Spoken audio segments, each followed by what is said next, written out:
상쾌한 아침 원주에서 출발합니다.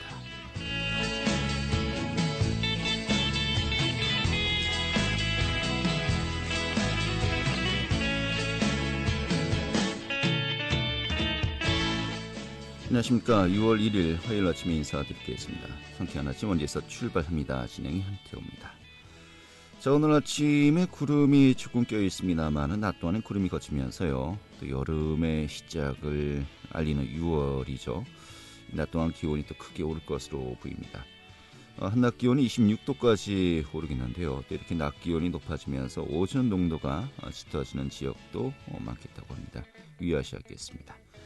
자, 오늘 준비한 소식 살펴보도록 하죠. 이틀 뒤에 이제 마감이 되죠. 강원형 취직 사회 책임제. 이 정책 정말 또 돈의 기업들, 좀 많은 기업들에서 관심을 피하고 있다고 하는데요. 좀 호응도가 높다고 합니다. 이 자세한 내용 살펴보도록 하겠습니다. 또 원주시가 대형 폐기물 처리 품목을 확대했네요. 또 어떤 품목들이 추가되었는지 오늘 확인해 보겠고요. 또 평창군이 구축하고 있는 에코 힐링 로드 소개해 드리도록 하죠. 6월 1일 화요일 상쾌한 아침 원주에서 출발하겠습니다.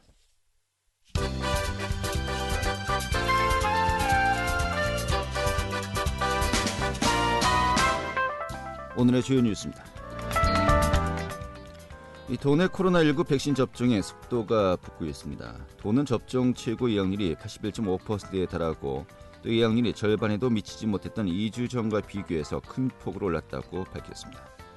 또 모더나 백신도 국내로 유입되면서 백신 접종 속도는 한층 더 빨라질 것으로 예상된다고 전했습니다.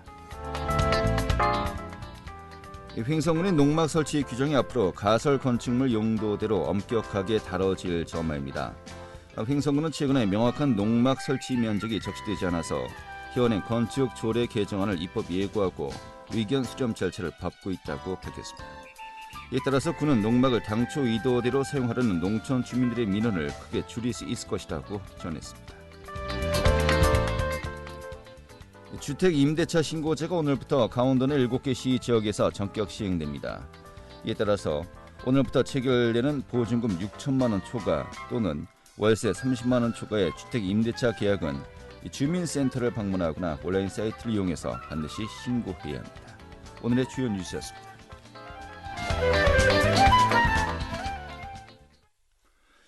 네, 강원도가 도내 실업 문제 해결을 위해서 실시하고 있죠. 강원형 취직 사회 책임제 이틀 뒤 6월 3일까지 접수를 받고 있습니다. 이 정책에 대한 기업과 소상공인들의 호응도가 높다고 하는데요. 좀 전반적인 내용 또 접수 마감을 앞두고 살펴보도록 하죠. 이 구자열 강원도 비서실장 연결하겠습니다. 실장님. 네, 안녕하세요. 구자열입니다. 네, 반갑습니다. 네. 자, 강원형 취직 사회 책임제 이게 관심이 좀 많습니다. 네. 먼저 그 강원형 취직 사회 책임제 이 취지가 어떤 것이고요? 좀 사업 개요부터 좀 설명해 주시죠. 네, 일단 결론적으로 말씀드리면 우리 지방 정부에서 공적 자금을 투입을 해가지고 네. 그 일자리를 만들고 그리고 기업에는 이제 고용을 유지시켜야 된다 하는 것이 저희 기본적인 생각이었고요. 네. 이렇게 생각하게 된 배경은 지금 코로나 사태가 장기화되고 있지 않습니까? 네. 이러다 보니까 이제 기업에서 이 고용을 이제 감축하는 이런 사태가 벌어지고 이러다 보니까 실업자가 발생이 되고 네. 이런 문제를 근본적으로 좀 치료할 수 있는 방법이 뭐 있겠느냐. 잘 아시겠지만 우리 실업급여를 지급받는 분들이 지금 계속해서 증가하고 있지 않습니까? 네. 이게 20년도 기준으로 봐도 이제 한 12조 이상이 이제 지급됐다고 하는데. 전국적으로요? 예, 그렇죠. 네.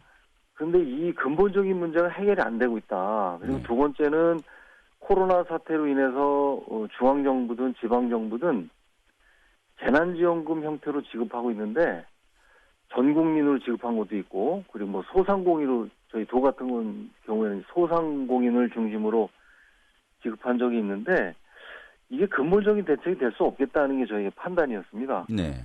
그래서 오히려 이거를 이제 일자리를 늘려서 그럼 기업에는 또 고용을 유지시켜주는 이런 투트랙 정책을 펴면 이 코로나 사태로 이어진 이런 실업의 문제라든지 그리고 크게 봐서는 전국적으로 이 확산되고 있는 그런 실업급의 문제까지 해소할 수 있지 않겠느냐 네. 하는 이런 고민에서 시작됐고요. 예. 이 국내 사례를 저희가 좀 고민을 해서 찾아봤는데 국내에는 이런 사례가 없었습니다. 예. 보니까 이제 캐나다에서 그 사례를 비슷한 사례를 찾았는데 네. 캐나다 긴급 사업 자금 제도라는 게 있는데 여기를 좀 모델로 삼았다고 그렇게 말씀드릴 수 있습니다. 알겠습니다. 네. 그 한마디로 이야기해서 이 도의 예산을 투입해서 일자리 창출 또 고용 유지에 지원을 했다 이렇게 이해하면 되겠는데요. 그렇다면은 이 구체적으로 뭐 어떻게 지원을 하고요. 또 지원 규모도 어느 정도 되는지 궁금합니다. 이게 두 가지로 나눌 수 있겠습니다. 이제 첫 번째는 정규직 일자리 취직 지원 사업이라는 게 있는데요. 예. 이거는 저희가 1,200억을 예산을 만들었습니다. 네. 우리 도가 840억 정도를 투입을 했고요. 이제 18개 시군에서 각각 360억을 투입을 했는데, 네. 이렇게 되는 겁니다. 기업에서 한 명을 채용하면 네. 월 100만 원씩 정규직으로 채용할 경우에 월 100만 원씩 1년간 지급을 하게 됩니다. 예를 들어서 200만 원 월급 받는 분을 200만 원 월급 받는 분을 기업에서 채용할 경우에 저희가 100만 원을 더 지급하게 되는 거예요. 네.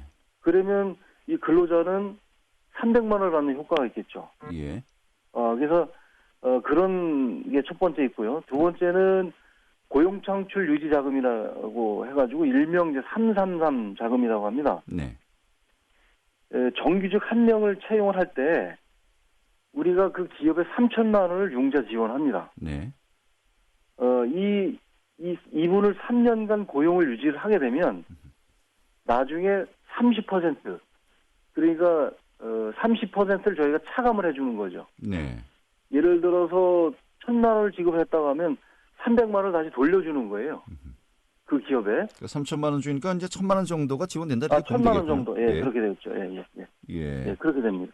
이 두 가지를 같이 혼합해서 저희가 이제 이 사업을 추진하고 있는 것입니다. 알겠습니다. 네. 자, 정리를 하면요. 이 정규직으로 이 신규 직원을 채용하면은 1년 동안 그러니까 한 달에 100만 원씩, 그러니까 1,200만 원이 되겠군요. 이것을 그렇습니다. 지원을 하고요. 네. 또 이 고용이 3년 동안 유지되었을 때 확인을 하고서 3천만 원 대출을 내준 것 중에서 1,000만 원 정도를 또 회사에 지원을 하는 것으로 이제 하겠다. 이렇게 보면 네, 되겠군요. 그렇습니다. 네. 전체 규모가 상당하겠습니다. 그렇습니다. 저희가 앞서 말씀드리던 취직사회 책임제 같은 경우는 1,200억 정도 예산을 세웠고, 네. 그리고 조금 전에 말씀드린 333 자금, 네. 이거는 총 2,700억 정도의 예산을 준비하고 있습니다. 예. 그래서 고용 규모로는 지금 16,000명 정도의 그 인원을 좀 최대 이제 고용하는 효과를 좀 누리려고 하고 있습니다. 알겠습니다. 네. 목표 인원이 16,000명인 겁니까? 목표 인원이 16,500명인데 네. 그 인원이 상회하더라도 지금 저희가 이제 이후에 후속 대책을 지금 준비하고 있는데 네. 이게 계속해서 너무 반응이 좋기 때문에 예. 그 향후에라도 이 속도를 봐서 저희가 추가 재원을 좀 확보를 해야 되겠다 하는 지금 계획을 세우고 있습니다. 알겠습니다. 굉장히 뭐 호응도 높다라고 말씀하셨는데 원래 그 신청 마감이 이틀 뒤죠. 6월 3일까지예요. 네네. 뭐 현재 몇 명 정도, 몇 개의 기업체 정도가 신청을 했습니까? 지금 지난 금요일자로다가 이제 5월 28일 네. 기준으로 보면 정규직 일자리 333 정책 같은 경우에 네. 업체가 3,400개 정도 업체가 신청을 했고요. 예. 기업에서는 이제 10,000명이 넘는 벌써 10,000명이 넘었고요. 예. 이런 그 아주 폭발적인 호응을 지금 갖고 있습니다. 이 정도는 벌써 당초 목표 인원수를 넘은 거 아닙니까? 그렇죠. 목표 인원은 넘었는데 예. 이게 재밌는 게 있어요. 예. 일단은 고용 창출 유지 자금 같은 경우에 333 자금 같은 경우에는 저희가 4월 14일 날 공고를 했거든요. 네. 이거는 채용 후 정규직 채용 후 2개월이 지나야 이걸 본격적으로 신청할 수 있기 때문에 네. 오는 6월 16일부터 이걸 신청할 수가 있어요. 네. 실질적으로 신청할 수 있는 것은 6월 16일이기 때문에 네. 이후의 상황을 좀 지켜봐야 될 것 같고요. 잘 이해가 안 갑니다. 신청 마감이 네. 6월 3일까지로 알고 있는데 또 사실상 네. 6월 16일부터 시작된다. 이게 무슨 얘기죠? 지금 예. 제가 다시 한번 말씀드리면 예. 취직 사회 책임제 예. 그 1인당 100만 원씩 지급하는 100만 원씩 지급하는 이런 취직 사회 책임제는 6월 3일이고요. 아, 예. 고용 창출 지원금 333 자금 예. 이것은 6월 16일에 본격적으로 신청할 수 있다는 이런 말씀입니다. 투트랙으로 가는 거군요. 한꺼번에 이제 신청하는 것이 아니고요. 그렇습니다. 네. 알겠습니다. 네. 자, 그런데 네. 이것이 뭐 강원도 전체로 이제 10,000명 또 16,000명이라고 이야기했습니다만 또 보니까 네. 뭐 원주면 원주, 춘천이면 춘천 이렇게 또 지역별로 이렇게 배정돼 있어요. 네. 그리고 지역에서 배정된 인원이 모자랄 수도 있고 더 넘을 수도 있는 거 아니겠습니까? 그렇습니다. 이게 나중에 어떻게 적용되는 겁니까? 이거는 전체는 저희는 이제 토탈로다가 이거를 기준을 잡았고요. 아무래도 시군별 편차는 분명히 있을 겁니다. 예. 예를 들어서 참고 삼아 보니까 네. 원주가 2,210명, 네. 춘천이 1,760명이고요. 예. 각 지역별로 이 기준이 이제 다른데 예. 이 기준을 어떻게 정한 것이냐 이거까지 이제 여쭤보지 않겠습니다. 아무튼 네. 뭐 더 많거나 더 적으면 어떻게 되는 겁니까? 이게 기준을 대략 말씀드리면 이제 업체 수를 대략 뭐 비율로 정한 산정 기준이 있는데 네. 예를 들어서 지금 원주 같은 경우는 2,250명인데 2,230명 정도 신청했어요. 28 기준으로. 예. 가까운 횡성 같은 경우는 290명인데 목표가 벌써 650명이 넘었습니다. 벌써 뭐 행성 3대 1이 넘었군요. 예, 이게 편차가 좀 있고요. 예. 그 다음에 이제 강릉 같은 경우는 좀 매우 저조한데 이렇게 좀 지역별로 차이가 좀 있는데 네.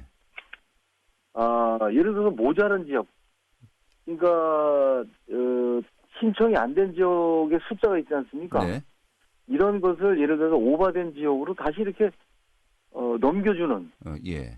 쉽게 말씀드려서 이제 넘겨주는 이런 작업이 다 이루어지고 있습니다. 그래서 교통정리가 나중에 된다는 거로군요. 예, 그렇게 해야 될 것 같습니다. 예. 뭐 그까진 그런데 네. 뭐 경쟁률이 뭐 3대 1을 넘은 지역도 있고요. 네. 또 아무튼 뭐 처음에 목표 기준보다 훨씬 또 이제 더 추가가 될 것 같습니다만은 네. 이런 경우는 뭐 선착순으로 이제 선정되는 겁니까? 어떻게 되는 겁니까? 그게 당초에는 저희가 이제 선착순 지원으로 하려고 계획을 세웠었는데 네. 저희 내부적으로 몇 차례 회의를 한 결과 이거 우리 돈 내는 업체들이 너무 이 어려움에 겪고 있는 이 상황을 좀 이해를 좀 더 하자면 네. 이거를 좀 확대할 수밖에 없겠다. 네. 그래서 이것은 어차피 저희 도의 정책으로 시작된 거지만 시군비가 매칭돼서 시행되고 있기 때문에 네. 시군하고 지금 협의하고 있는데요. 일단은 더 확대시킬 생각입니다. 네. 앞서 말씀드린 대로 예를 들어서 원주 같은 경우에 2,250명인데 네. 5,000명 이상 들어왔다. 예를 들어서 네. 이렇게 되면은 원래 또 마감이 가까워질수록 원래 신청자 더 몰리는 거 아니겠습니까? 일반적으로. 아무래도 그렇겠죠. 예. 그러다 보니까 이런 분들의 애로사항이 결국은 이제 민원으로 발생될 텐데 네. 저희는 과감하게 이런 예산을 투입해서 더 지원을 해야겠다 이런 결론을 내리고 있습니다. 알겠습니다. 지역별로 인원이 더 많은 신청자가 몰렸을 때 좀 더 네. 이제 사업을 확대하겠다는 것이겠는데 네. 그런데 이제 결국은 예산 문제 아니겠습니까? 네. 지금도 한 2천억 원 정도 이상의 이 도 예산이 소요되는 것인데 네. 이 예산을 과연 어떻게 마련할 것인지 이 부분이 네. 또 걱정되는 거 아니겠습니까? 좀 어떤 계획들을 보관들 갖고 있는지요? 그 예산이라는 게 그렇습니다. 어차피 이게 우리 도민의 세금으로 만들어지는 예산인데요.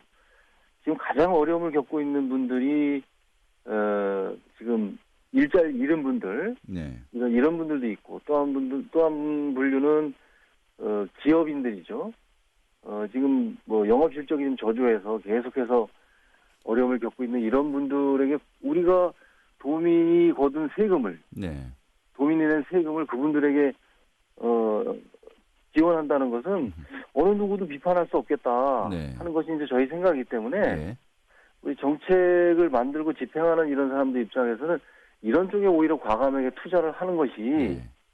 더 효과적이지 않겠는가 하는 것이 저희 판단입니다. 알겠습니다. 어려울 때 좀 곡간문을 열겠다 이렇게 네. 취지를 이야기했습니다. 알겠습니다. 네.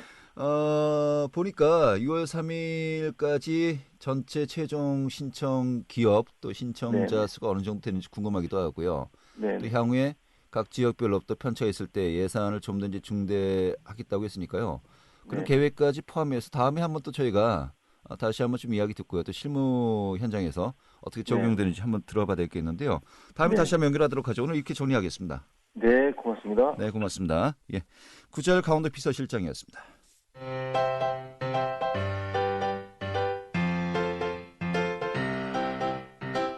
KBS 원주방송국이 유튜브 다시 듣기 서비스를 실시합니다. 매일 아침 강원 영서남부권의 뉴스와 정보를 전해드리는 상쾌한 아침 원주에서 출발합니다는 KBS 원주라디오 유튜브 채널을 통해 다시 들을 수 있습니다.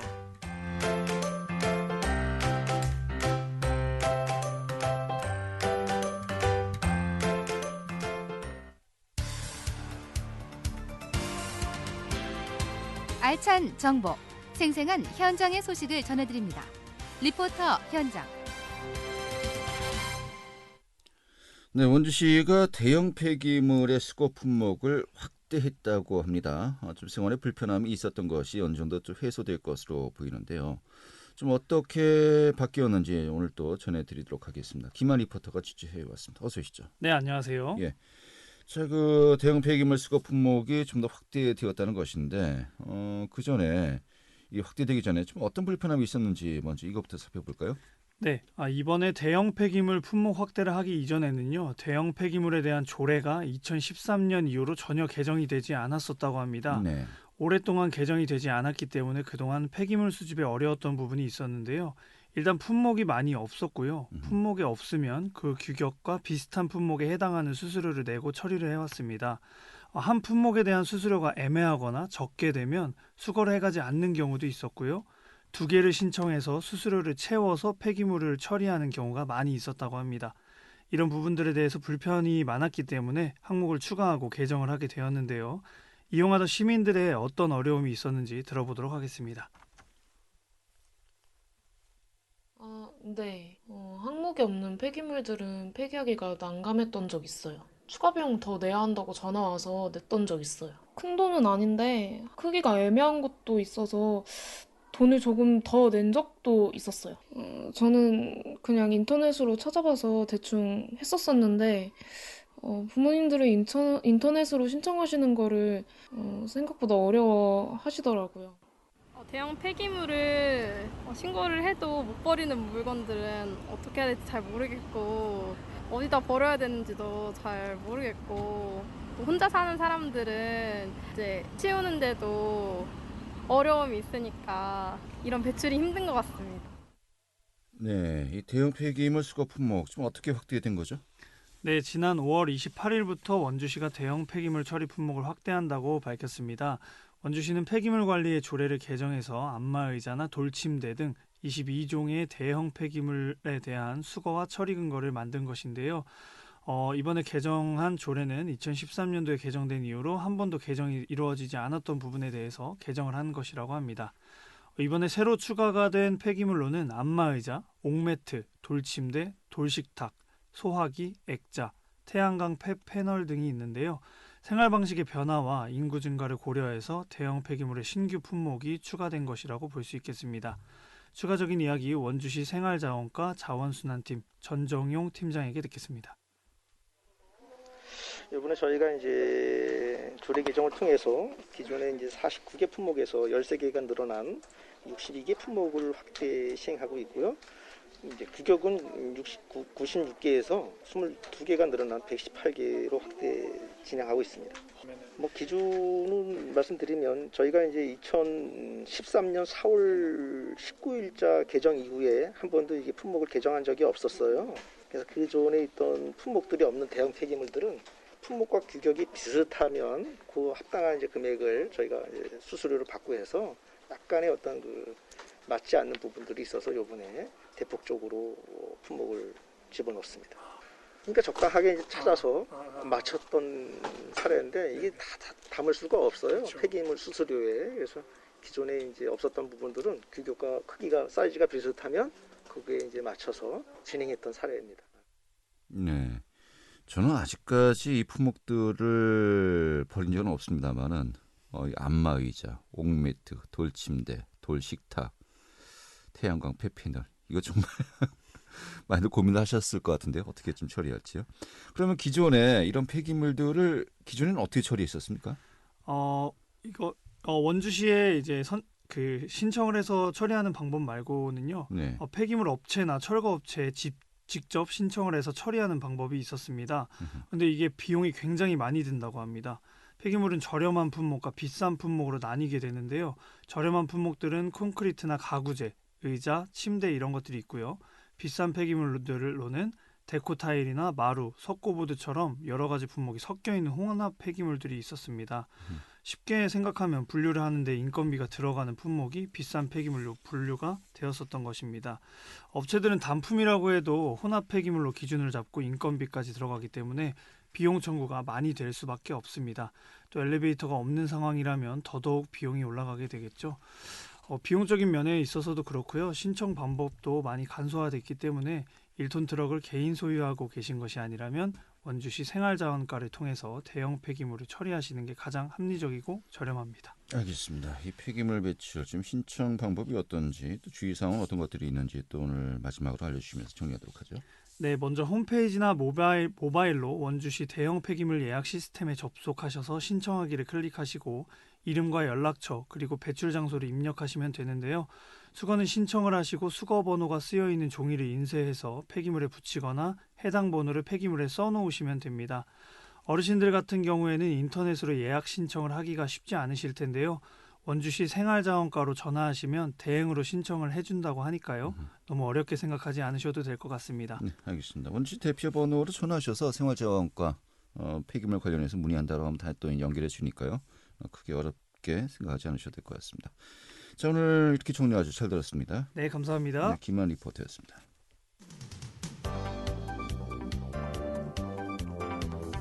생생한 현장, 유익한 생활 정보를 전해드리겠습니다. KBS 원주 라디오 상쾌한 아침 원주에서 출발합니다를 함께하고 있습니다. 네, 지금 시각이 8시 53분이고요. KBS 원주 방송국의 상쾌한 아침 원주에서 출발합니다. 함께하고 계십니다. 자, 평창군이 웰리스 관광지를 중심으로 코로나19로 지친 몸과 마음을 치유하고도 휴식하는 에코 힐링 로드를 구축할 계획이라고 하는데요. 좀 어떠한 계획인지 오늘 또 소개해드리도록 하겠습니다. 평창 산림과의 이미진 산림휴양팀장 연결하겠습니다. 팀장님. 네, 안녕하세요. 네, 반갑습니다. 자, 평창군이 주요 산림 또 관광휴양의 웰리스 관광지 중심으로 에코 힐링 로드길을 구축한다라고 이제 밝혔는데, 자, 먼저 그 웰리스 관광지라는 게 어떤 개념입니까? 네, 웰리스는 여러분이 많이 아시다시피 웰빙과 헬스를 접목한 합성어입니다. 그래서 잘 몰랐습니다. 웰빙과 네네네. 피트니스의 접목을 하고요. 예. 네, 그래서 비대면 이제 코로나로 인해서 많은 분들이 답답해하시고 또 건강에 대한 욕구가 많으신데도 불구하고 관광이 좀 제한되어 있으시잖아요. 네. 그래서 저희 평창군은 건강한 관광을 하기 위해서 웰리스 관광지를 지금 발굴하고 있습니다. 네, 그렇군요. 그러면 현재 이런 웰리스 관광지로 우리가 이제 준비되고 있다라고 하는 관광지 좀 어떤 곳들이 있습니까? 네. 지금은 현재 방림면에 방림 캠핑장이 지금 조성 중에 있고요. 네. 올해 이제 준공을 목표로 하고 있습니다. 그리고 예. 저희 산림과 산림 분야에서는 지금 2024년에 준공 예정인 장암사 하늘자연휴양림과 평창 치유해수 그리고 목재문화체험장이 준비되어 있습니다. 네. 말만 들어도 벌써 기분이 좋아지는 그런 또 장소들인 것 같네요. 네. 예, 그런데 이런 것들을 중심으로 에코 힐링 로드를 이제 또 구성한다는 거 아니겠습니까? 네, 맞습니다. 좀 야외신가 봐요. 네. 굉장히 좀 주변에 소란스럽네요. 예. 그 에코 힐링 로드 지금 취지와 이 코스 구성이 어떻게 되는 겁니까? 저희 평창군은 산림이 84% 이상의 산림입니다. 네. 그래서 이 풍부한 산림 자원을 활용해서 웰리스 관광지를 구축하고 있는데요. 예. 일단 산림에서는 힐링과 치유가 가능하신 자연휴양림과 치유해수, 목재문화체험장 준비되어 있고요. 예. 그리고 즐길거리와 먹거리로는 그 평창읍에 준비되어 있는 올림픽 시장이 있습니다. 네. 그래서 캠핑을 하시면서 먹거리도 즐기실 수 있고 산림의 치유와 힐링이 가능한 한 로드를 지금 40km로 워킹과 드라이브가 지금 로드로 구축되어 있습니다. 예. 그러니까 그러니까 이 각각의 관광지를 걷거나 이 차량으로 이동할 수 있다는 거 아니겠습니까? 네, 맞습니다. 예. 거의 대부분 차로 이동하실 것 같기도 한데요. 이렇게 좀 도보 여행길을 또 조성한다는 건가요? 어떻습니까? 모두 다 도보로 하시는 분들도 요즘 많더라고요. 네. 도보도 다 가능하지만 그 가족 단위로 어린이가 있는 경우에는 좀 이동하시기 힘드시잖아요. 그러면은 이제 장소와 장소는 저희가 있는 그 농어촌 돌의 아름다운 경관을 보시면서 이동하실 수가 있고요. 네. 또 평창강 주변에도 캠핑장이 마련되어 있어서 그 캠핑장을 활용하시면서 또 산림내 웰니스 관광지를 활용하실 수 있습니다. 그래요. 근데 요즘 뭐 각 지자체별로 이 도보 여행길 많이 조성하고 있지 않습니까? 네, 맞습니다. 그러면 에코힐링 로드 뭐 일반적인 그 도보 여행길과 비슷한 개념으로 봐야 될까요? 아니면 뭐 어떤 차이점이 있을까요? 네, 차이점이 있습니다. 저희는 장소마다 피토치든이 많이 내뿜고 있는 남산이 있고요. 네. 남산에서는 치유가 가능하시고 자암산에 있는 그 평창 평화길이라고 데크 로드가 2.4km가 조성되어 있습니다. 네. 그곳에서는 야영과 함께 평창강의 경관을 즐길 수 있는 경관형 데크 로드라고 보시면 되겠습니다. 아, 그래요. 가보고 싶네요. 네. 지금 계획이잖아요. 네. 뭐 조성이 언제 다 완료되는 겁니까? 지금은 아직도 진행 중이긴 하지만 네. 2024년에 모두 다 준공이 없고요. 지금 현재 준공이 아직 안 된 장소에서는 저희가 산책로와 등산로가 또 준비되어 있습니다. 그래서 네. 장소성인 그 시설을 이용할 수는 없지만 산림 내에 있는 산책로와 데크로는 모두 다 이용하실 수 있습니다. 네, 알겠습니다. 지금도 뭐 미리 좀 가보셔서 지금 아직 그 체험을 할 수 있겠습니다만은 다 또 완성되어서 정말 제대로 힐링 로드 좀 이렇게 탐색을 해봤으면 좋겠네요. 알겠습니다. 오늘 이렇게 정리 아주 잘 들었습니다. 네, 감사합니다. 네, 평창군 산림과의 이미진 산림휴양팀장이었고요. 자, 6월의 첫날에 함께했던 KBS 원주방송국의 성쾌한 아침 원주에서 출발합니다. 오늘 소식은 여기까지입니다. 고맙습니다.